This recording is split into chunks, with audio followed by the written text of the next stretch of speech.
Good afternoon, everybody. It is June 23rd, 2023, Friday. It is... Okay, so this is the introduction to Persausion. This is part 21. Mary's character is based on the high comedy of rationalization in which we are in on the joke of her selfishness. But Mary's function is not simply comic. She shows off Anne's temper, her restraint, patience, gentleness, moderation, self-suppression, even when Jane Austen calls her forced cheerfulness. In her extreme obedience to her own egotism, Mary belongs to those who are romantic in their suffering. That is, self-indulgently dramatizing and thinking highly of the importance of their own feelings. In contrast with her two selfish sisters, Anne is praised for her elegant and cultivated mind. My italics, page 39. Anne's visit to Uppercross, home of Mary's in-laws, the Musgroves, is a corrective to the Elliot pride, a lesson to Anne in the art of knowing our own nothingness beyond our own circle, page 40. Yet all those at Uppercross are also in the self-delusion of egoism, barely listening to any concerns but their own. Where the Elliots are cold and unfeeling, the Musgroves are feeling but dim.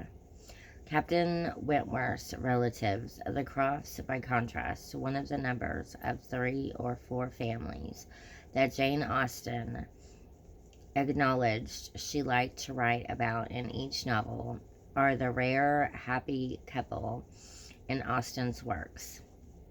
Their mutual devotion is based on companionship and open, easy, and decided manners that are neither cultivated nor proud, but frank and honest. Mrs. Croft, Captain Wentworth's sister, is Mary's opposite number, cheerful and hearty where Mary is self-indulgent and whiny.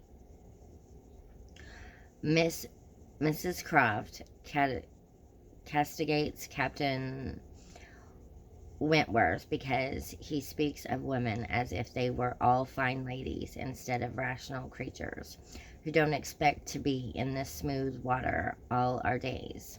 Page 66. She is a woman willing to exert herself and bear discomfort rather than aim for the social status of the privileged fine lady. In this, she repudiates the fixed hierarchical idea of women as weak vessels who are unreasonable, delicate, and docile by nature. Austen draws together both emotion and prudence, agitation and composure, in relation to Anne's first meeting with Wentworth, since their engagement was dissolved, in which Anne struggles to check her feeling. During the walk, Captain Wentworth admires Louisa's Musgrove's self-description as not easily persuaded, firm of mind, and nut that endures autumn with its hard shell. This implies that Anne is too weak and passive, lacking what he calls powers of mind. Yet the accident that is the climax of the novel occurs because self-will triumphs over reason. Motivated by feeling, Louisa, in an effort to flirt with Captain Wentworth and show off the resoluteness that he has claimed to value, stubbornly acts against prudence and has a near fatal blow to the head when she falls from the cob on a pleasure trip to Lyme. Captain Wentworth must learn to temper his feelings with justness, as Anne must learn to temper reason with legitimate desire. Okay, So that is all for part 21 of the introduction to Persausion. If you like this content, like this video, or comment below. Thank you very much, and thank you for watching.